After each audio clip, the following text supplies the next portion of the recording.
میں اپنے قدموں کے نیچے پامال کرتا ہوں اور جاہلیت کے قتلوں کے تمام جھگڑے ملیا میٹ کرتا ہوں، اور بے شک پہلا خون جو میرے خاندان کا ہے، یعنی ابن ربیہ ابن حارث کا خون، جو بنی سعد میں دودھ پیتا تھا اور حذیل نے اسے مار ڈالا تھا، میں اسے چھوڑتا ہوں۔ وہ تمام باتیں جن کا دین میں کوئی جواز نہیں داخل فی الجہل ہیں۔ جہالت کی جن باتوں کو حضرت اقدس صلی اللہ علیہ وسلم نے اپنے قدموں تلے رون ڈالا، ہم بھی رون ڈالیں۔ جہالت کی جو باتیں پامال کی جا چکی ہیں، ہماری دنیا میں کبھی بھی کسی بھی شکل میں نہ ابھریں، نہ ہی ہم انہیں ابھرنے دیں۔ یہی وفا کا تقاضا ہے۔ خون کا بدلہ معاف کر دینا بڑی جوان مردی ہے۔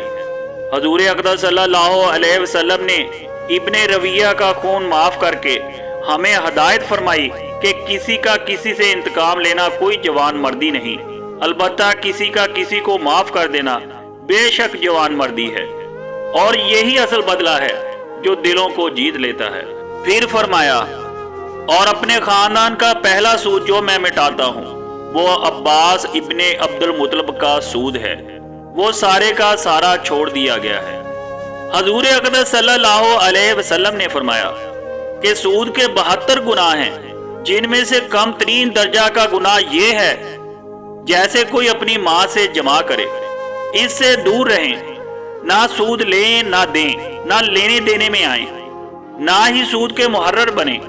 نیز فرمایا کہ سود کا 1 درہم جس کو آدمی جان بوجھ کر کھائے 36 گناہ کرنے سے زیادہ گناہ رکھتا ہے۔ نیز فرمایا جو گوشت مال حرام سے پیدا ہو وہ دوزخ ہی کے لائق ہے۔ نیز آپ صلی اللہ علیہ وآلہ وسلم نے سود خور پر، سود دینے والے اور سود کا کاغذ لکھنے والے پر لعنت فرمائی ہے۔ پھر فرمایا، لوگوں اپنی بیویوں کے متعلق اللہ سے ڈرتے رہو، کیونکہ اللہ کے نام کی ذمہ داری سے تم نے ان کو بیویاں بنایا ہے، اور اللہ کے کلام سے تم نے ان کے جسم کو اپنے لیے حلال بنایا ہے۔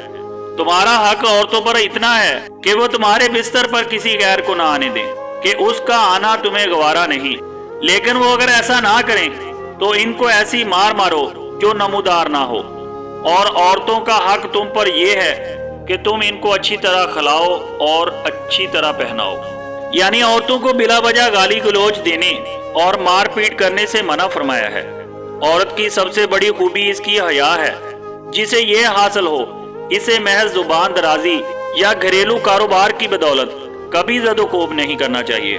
حیادار عورت گھر کی رانی ہوتی ہے، بات بات پر برا بلا کہنا گھر کے ماحول کو پراگندہ کرنا ہے۔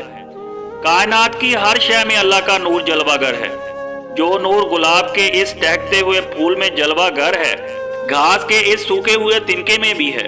حتیٰ کہ کائنات کی کوئی بھی شے ایسی نہیں جس میں اللہ کا نور جلوہ گر نہ ہو۔ نور کی جو تجلی عورت میں جلوہ گر ہے، کسی اور مخلوق میں نہیں۔ اسی نور تجلی کی بدولت جو کشش عورت کی ذات میں پائی جاتی ہے، وہ بھی کسی اور مخلوق میں نہیں پائی جاتی۔ اور یہ سب اس لیے ہے کہ عورت اللہ کی مظہر ہے، اور ہر شے کا خالق اگرچہ اللہ ہے، اس کی مظہر ماں ہے، اور کوئی بھی انسان ماں کے بغیر پیدا نہیں ہوا اور نہ ہی ہو سکتا ہے۔ جب عورت کا یہ درجہ ہے، اس پر ایک جامعہ خطبہ ضروری تھا۔ حضور اقدس صلی اللہ علیہ وآلہ وسلم کا یہ خطبہ عورتوں کی ساری زندگی کی کفالت کرتا ہے۔ 1,24,000 انبیاء مرسل علیہ السلام ماں ہی کے بطن سے پیدا ہوئے۔ عورت ہر نبی و ولی کی ماں ہے اور واجب الاحترام۔ عورت کی تخلیق آدم علیہ السلام کی پسلی سے ہوئی۔ پسلی ٹیڑھی ہوتی ہے، کبھی سیدھی نہیں ہوتی۔ اسی طرح عورت کی طلق کلامی کج اخلاقی کا معاملہ ہے، اور اس پر درگزر کرنا ضروری ہے۔ پھر فرمایا، لوگوں میں تم میں وہ چیز چھوڑ چلا ہوں کہ اگر اسے مضبوط پکڑ لوگے تو کبھی گمراہ نہ ہوگے۔ وہ ہے اللہ کی کتاب قرآن مجید اور اس کے نبی کی سنت۔ قرآن مجید کا جملہ حلال و حرام اور اوامر و نواہی کو جاننا، سیکھنا اور حاصل کرنا از حد ضروری ہے۔ پھر فرمایا، لوگوں نہ میرے بعد کوئی پیغمبر ہے، نہ کوئی تمہارے بعد امت جدید پیدا ہونے والی ہے۔ خوب سن لو کہ اپنے پروردگار کی عبادت کرو اور پنجگانہ نماز ادا کرو، اور سال میں 1 مہینہ رمضان کے روزے رکھو، اور مالوں کی زکوٰۃ نہایت خوش دلی کے ساتھ دیا کرو، اور بیت اللہ کا حج بجا لاؤ، اور اپنے اولیاء کے امور و احکام کی اطاعت کرو، جس کی جزا یہ ہے کہ تم پروردگار کی جنت میں داخل ہو جاؤ گے۔ پھر فرمایا، لوگوں قیامت کے دن تم سے میری بابت میں دریافت کیا جائے گا، مجھے ذرا بتاؤ کہ تم کیا جواب دو گے؟ سب نے کہا، ہم اس بات کی شہادت دیتے ہیں کہ آپ صلی اللہ علیہ وآلہ وسلم نے رسالت و نبوت کا حق ادا کر دیا ہے۔ آپ صلی اللہ علیہ وآلہ وسلم نے ہم کو کھرے کھوٹے کے بابت اچھی طرح بتا دیا۔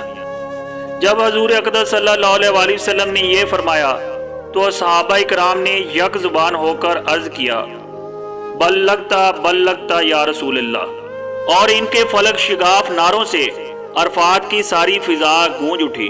پھر فرمایا، اسی وقت نبی کریم صلی اللہ علیہ وآلہ وسلم نے اپنی انگشت شہادت کو اٹھایا، آسمان کی طرف انگلی کو اٹھاتے تھے پھر جھکاتے تھے کہ اے اللہ سن لے تیرے بندے کیا کہہ رہے ہیں، اے اللہ گواہ رہنا کہ یہ لوگ گواہی دے رہے ہیں، اے اللہ شاہد رہنا کہ یہ سب کیا صاف اقرار کر رہے ہیں۔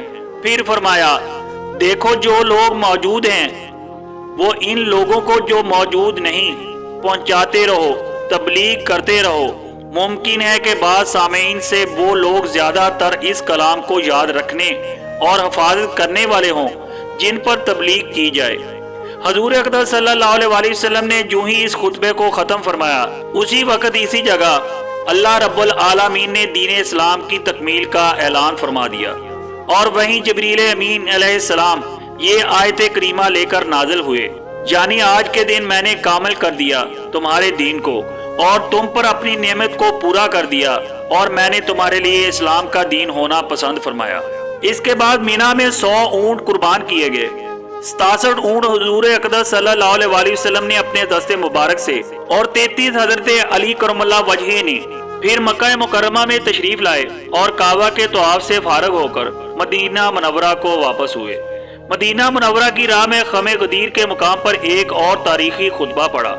حضرت بریدہ اسلمی رضی اللہ عنہ نے راستہ میں مولا علی کرم اللہ وجہ کے خلاف چند شکایات کی کہ انہوں نے یمن میں مال غنیمت کی تقسیم میں یہ کیا اور وہ کیا وغیرہ۔ یہ شکایات بوئے بنیاد اور بریدہ رضی اللہ عنہ کی کم علمی کی بدولت تھی۔ آپ صلی اللہ علیہ وآلہ وسلم وہاں رکے اور ایک اور خطبہ دیا جس میں اہل بیت کے فضائل کا اظہار فرمایا۔ پھر آپ صلی اللہ علیہ وآلہ وسلم نے مولا علی کرم اللہ وجہ کا ہاتھ اپنے ہاتھ میں پکڑ کر فرمایا، جس کا میں مولا ہوں اس کا علی مولا ہے۔ یہ فرما کر علی رضی اللہ عنہ کی شان کی پوری وضاحت فرما دی۔ اگر کوئی اس خطبہ پر غور فرمائے تو اس کی شرح صادر ہو جائے، اگرچہ کسی بھی مکتبہ فکر کا ہو، مولا سے مراد کار سازی فرمانے والا ہے، ہمدرد غم گسار مددگار۔ ماشاءاللہ حضور اقدس صلی اللہ علیہ وآلہ وسلم نے آپ کی شان میں کیا خوب فرمایا، یعنی جو کوئی مجھ کو اپنا مولا سمجھتا ہے میرے علی کو بھی اپنا مولا سمجھے، جیسے میری تعظیم و تکریم کرتا ہے میرے علی کی بھی کرے، اسی لیے جس کا میں مولا ہوں میرے علی بھی اس کے مولا ہیں۔ حضرت عمر فاروق رضی اللہ عنہ نے یہ خطبہ سن کر حضرت علی کرم اللہ وجہ کو اس کمال شرف مجاز کی مبارکباد دی۔ حضرت بریدہ پھر ہمیشہ حضرت علی کی خدمت میں حاضر رہے، حتیٰ کہ جنگ جمل میں شہید ہوئے۔ حضرت برا بن عازب رضی اللہ عنہ کہتے ہیں کہ رسول اللہ صلی اللہ علیہ وآلہ وسلم جب خم غدیر، ایک مقام کا نام ہے جو مکہ اور مدینہ کے درمیان واقع ہے، میں قیام پذیر ہوئے تو حضرت علی کا ہاتھ اپنے ہاتھ میں لے کر فرمایا، کیا تم کو معلوم ہے کہ مومنوں کے نزدیک میں ان کی جانوں سے زیادہ عزیز اور بہتر ہوں؟ لوگوں نے عرض کیا ہاں۔ پھر آپ صلی اللہ علیہ وآلہ وسلم نے فرمایا، اے اللہ جس شخص کا میں دوست ہوں علی اس کا دوست ہے، اے اللہ تو اس شخص کو دوست رکھ جو علی کرم اللہ وجہ کو دوست رکھے، اور اس شخص کو اپنا دشمن خیال کر جو علی سے دشمنی رکھے۔ اس واقعے کے بعد حضرت علی نے حضرت عمر رضی اللہ عنہ سے ملاقات کی۔ عمر رضی اللہ عنہ نے ان سے کہا، ابو طالب کے بیٹے خوش رہو، تم صبح اور شام ہر وقت ہر مومن مرد اور ہر مومن عورت کے دوست اور محبوب ہو۔ نیز فرمایا میں حکمت کا گھر ہوں اور علی حکمت کے گھر کا دروازہ ہے۔ نیز حضور اقدس حضرت محمد رسول اللہ صلی اللہ علیہ وآلہ وسلم نے حضرت مولا علی کرم اللہ وجہ سے فرمایا میرے اور تیرے سوا کسی شخص کو یہ جائز نہیں کہ وہ جنابت کی حالت میں اس کے اندر آئے، یعنی اس مسجد کے اندر سے گزرے۔ حضور اقدس صلی اللہ علیہ وآلہ وسلم نے مسجد نبوی کے اندر کے تمام لوگوں کے گھروں کے دروازوں کو بند کروا دیا، مگر علی کا دروازہ مسجد کی طرف باقی رکھا۔ نیز فرمایا کہ علی سے منافق محبت نہیں رکھتا اور مومن علی سے بغض و عداوت نہیں رکھتا۔ نیز فرمایا جس شخص نے علی کو برا کہا گویا مجھ کو برا کہا۔ نیز فرمایا علی مجھ سے ہے اور میں علی سے ہوں، میری جانب سے کوئی عہد نہ کرے اور نہ کوئی معاہدہ کرے مگر میں خود یا میری جانب سے۔ خطبہ حجت الوداع میں 1,44,000 کے قریب شمع رسالت کے پروانے حضور اقدس صلی اللہ علیہ وآلہ وسلم کے صحابہ کرام موجود تھے۔ جوں جوں آپ خطبہ فرماتے جاتے تھے حاضرین کی رگوں میں جوش کی لہریں دوڑتی جاتی تھی۔ یہ حضور اقدس صلی اللہ علیہ وآلہ وسلم کی نظر کامل ہی کا فیض تھا۔ جب آپ اس خطبے سے فارغ ہوئے اور فرمایا کہ جو اس میدان میں حاضر ہیں میرے اس پیغام کو لوگوں تک پہنچا دیں جو جہاں حاضر نہیں، پھر ان احکام کو ہمیشہ لوگوں تک پہنچاتے رہنا۔ اس پہ وہ اتنے متاثر ہوئے کہ فریضہ حج کی ادائیگی کے بعد حضور اقدس صلی اللہ علیہ وآلہ وسلم کے ارشاد کے مطابق وہ اللہ کی دین اسلام کا پیغام ہر کسی تک پہنچانے کے لیے سرگرم عمل ہو گئے اور بغیر کوئی دقیقہ فروغ گزاشت کیے عمر بھر پورے عزم کے ساتھ اسی کام میں محبوب منہمک رہے۔ 1,44,000 صحابہ کرام میں سے چند ہزار صحابہ کرام کی قبریں ہی جنت البقیع میں ہیں، باقی سب مہاجر اللہ ہو کر جہاں جہاں کسی کا مقام تھا اللہ کے دین اسلام کی تبلیغ کرتے ہوئے شہادت کی موت سے سرفراز ہوئے اور وہیں دفن ہوئے۔ اللہ سبحانہ ہمیں بھی اس ذوق و شوق سے دین کی راہ میں چلنے اور کام کرنے کی توفیق مرحمت فرمائے، آمین یا حیو یا قیوم۔